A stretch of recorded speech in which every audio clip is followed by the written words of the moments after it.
सबसे पहले तो Nadia, good to see you. तो बहुत अरसे के बाद। Those have तो gone. Those days are gone. तो गुड टू सी यू ने ही तो यहाँ तक पहुंचा दिया है, पाकिस्तान को, पाकिस्तान की पूरी रियासती ढांचे को। और आप की जो सवाल है, मैं उसको थोड़ा सा मजीद एक्सपैंड इस तरह से कर दूंगा कि नादिया, ये एक पूरे का पूरा जो रियासती ढांचा है, उसमें बहुत ही फंडामेंटल किस्म की तब्दीलियां अमल में लाई गई हैं। और मैं अमूमी तौर पे आपको ये बात कहना चाहूँगा कि अगर तो ये तब्दीलियां आ रही होती सिटीजन वेलफेयर के लिए, लोगों की बेहतरी के लिए, तो बिल्कुल हम उसका खुले दिल से खैर मकदम करते। जो भी बदल दीजिए आप, कोर्ट्स हो, पार्लियामेंट का रोल हो, एग्जीक्यूटिव का रोल हो, तो हम कहते हैं बिल्कुल ये सोशल कॉन्ट्रैक्ट है, इमरानी माहिदा होता है आइन और पाकिस्तान के शहरियों का।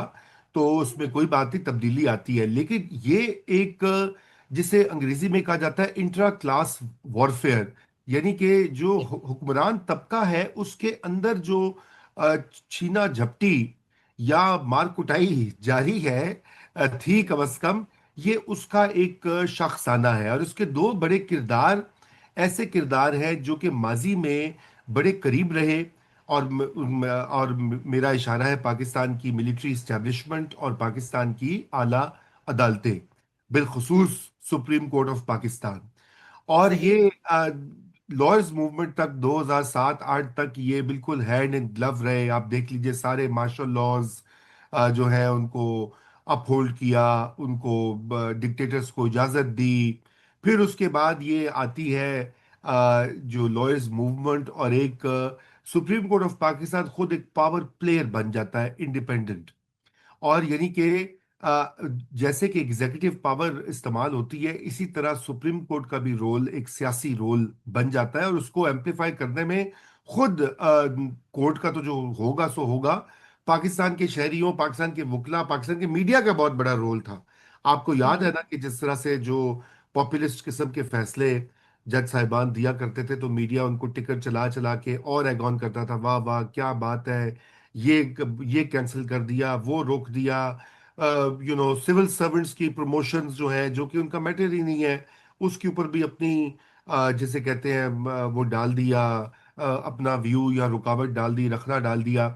और ये भी चला, ये भी चला उस वक्त तक, जब तक कि आपने देखा कि पिछले 10 साल में क्या हम्म। होता रहा। सुप्रीम कोर्ट ऑफ पाकिस्तान इस तरह से इस्टेब्लिशमेंट के मुख्तलिफ प्रोजेक्ट्स और मुख्तलिफ जो उनकी वो थी डायरेक्शंस, उनके साथ बिल्कुल चलते रहे। हाँ, 2000, बिल्कुल। ये तो आज लोग बात कर रहे हैं, अगर आप 2016 ऑनवर्ड्स देख लीजिए, ये 10 साल का पाकिस्तान में एक साइकिल होता है दादिया।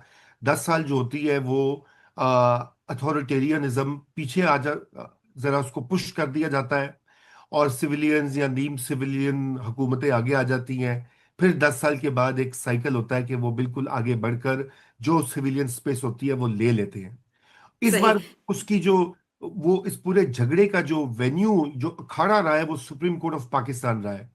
जस्टिस ठीक है। साकिब निसार ने जो कुछ किया, दोहराने की जरूरत नहीं है, जस्टिस बदियाल ने, जस्टिस खोसा ने, जस्टिस गुलजार ने, हम्म।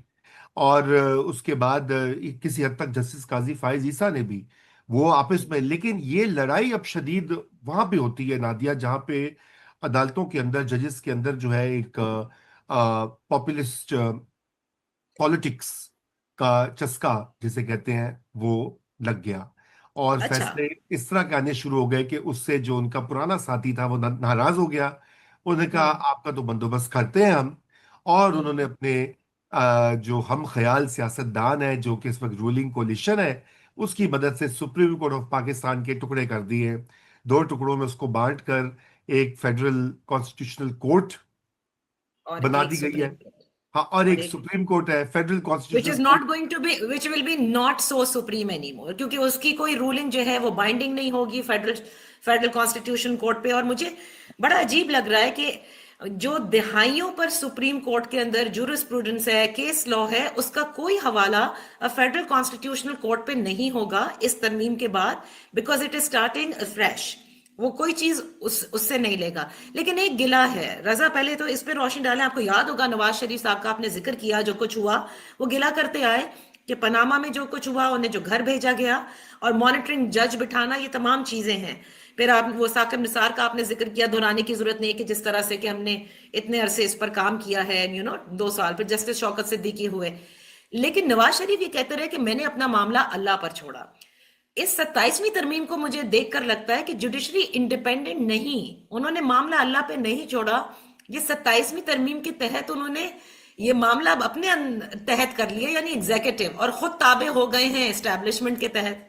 हाँ, वो तो देखिए पुरानी एक पावर की जो पावर सीकिंग की अप्रोच रही है पीएमएलएन की, वो हमेशा इसी तरह होती आई है। अगर आपको याद हो 2013 में भी जब वो जीते थे इलेक्शन, उससे पहले भी उनका रास्ता हमवार हुआ था जब वो जनरल कियानी के साथ उनका समझौता हो गया था। वो काला कोट पहनकर मेमोगेट का जो केस था अल मशहूर, वहां पे खुद जी। पहुंच गए थे। और वो हम्म। बाद में पता लगा काजी फायज ईसा ने आगे कहा कि वो तो केस ही बकवास था, बोगस था, खारिज कर दिया। लेकिन कई साल हुसैन हक्कानी को भी दर बदर कर दिया, गद्दार दुश्मन करार दे दिया, वगैरह वगैरह। ये सारी बातें आपके सामने हैं। लेकिन नादिया अजीबो गरीब चीजें करती रही ना कोर्ट्स भी। देखें, मैं आपको तीन एग्जांपल्स देता हूं। एक था कि मॉनिटरिंग जज लगा दिया एक हाई कोर्ट के ऊपर। अब आइन में लिखा है कि हाई कोर्ट्स जो हैं वो बिल्कुल ऑटोनोमस और इंडिपेंडेंट हैं, वो ताबे नहीं होती सुप्रीम कोर्ट के, उनकी अपनी जुरिस्डिक्शन है। इंडिपेंडेंस ऑफ बिल्कुल जुडिशरी का मतलब ये है।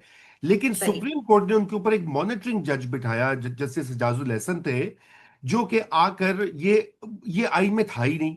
फिर इसी तरह ये जो री राइटिंग ऑफ कॉन्स्टिट्यूशन हुई 63 वो बिल्कुल। आर्टिकल के तहत, वो भी उसकी भी गुंजाइश नहीं थी। फिर आपको याद होगा कि जनरल बाजवा की जब टेन्योर खत्म हुआ और उसके ऊपर सुप्रीम कोर्ट ने कहा कि ओहो ये कैसे एक्सटेंशन दी जा रही है, इसका तो कानून ही कोई नहीं है, वगैरह वगैरह। और फिर खुद ही 6 महीने की एक्सटेंशन दे दी। ये अदालत का क्या काम है कि वो ये पावर ही नहीं है अदालत के पास। उस वक्त की जो बेंच थी, जस्टिस खोसा खोसा थे गालिबन उस वक्त चीफ जस्टिस, तो उन्होंने खुद ही कहा कि जी अच्छा, ये 6 महीने तक कंटिन्यू करें, उसके दौरान आप कानून साजी कर लें। अरे भाई, आपकी ये पावर ही नहीं है। आप 6 महीने, 1 महीना, 6 दिन ये कैसे तायुन करें? आर्बिट्ररी फैसले। और ओके। फिर इसी तरह पीटीआई को का जो बल्ले का निशान है, उसका जिक्र करना जरूरी है। उसको भी डिप्राइव करना टेक्निकल बुनियादों के ऊपर, वो उससे आपने पूरी की पूरी एक बड़ी पार्टी को, यानी कि एक क्रिएट मैस से क्रिएट हो गया। जबकि सुप्रीम कोर्ट एक पॉलिटिकल एक्टर बना दिया गया उसको खींचकर, या खुद वो बन गए। ये तो तारीख बताएगी, जो तारीखदान है, मुहक्किकीन है, इसके ऊपर करेंगे रिसर्च। मगर तो क्या नादिया ये आप ये कह रहे हैं it all started from with in the supreme court, उनका अपना किया धरा है जो आज इस नहज पर पहुंचे हैं? देखिए, पार्टली, बिल्कुल पार्टली उनका इसमें रोल है। और ठीक है। कभी उनको भी सोचना चाहिए। जो अभी कुछ तो कुछ अच्छे जजेस ने, मैं सबसे पहले आपको ये कह दूं कि ये बड़ा लॉस है पाकिस्तान के लिए कि जस्टिस मंसूर अली शाह और जस्टिस अतर मनिल्ला जो प्रोग्रेसिव जजेस हैं, उनकी ओके। जजमेंट्स अगर आप देखें इंसानी हकूक पे, खवातीन के हकूक पे, इन्वायरमेंट पे, तो ये नुकसान है अदलिया का भी, पाकिस्तान का भी। लेकिन मसला ये कि ओके। उनको भी ये देखना पड़ेगा कि एक मसला, आपको मैं एक एग्जांपल और देता हूं कि नवाज शरीफ की तकरीरों के ऊपर पाबंदी लग गई थी। सही। और उन्होंने कहा कि जी इनको नहीं दिखाया जाएगा। ये गालिबन इमरानी दौर में था कि वो उनकी लाइफ जो है वो कोई चीज नहीं दिखाई जाएगी। तो कोर्ट ने कुछ नहीं किया। अच्छा, वही जज हैं, वो इमरान खान के लिए कहते हैं कि बड़ा जुल्म हो रहा है कि उनके करोड़ों फॉलोअर्स हैं और उनकी हाँ। बात को लाइव नहीं दिखाया जा रहा। अब आप ये बिल्कुल कैसे, भी। अगर आप ये इस तरह की पार्टिजानशिप का अगर शुबा भी, अगर नहीं भी है पार्टिजान फॉर एग्जाम्पल, लेकिन आप ठीक है। पब्लिक में ये इंप्रेशन देते हैं, तो then you are obviously going to create a situation जो कि अभी बनी है।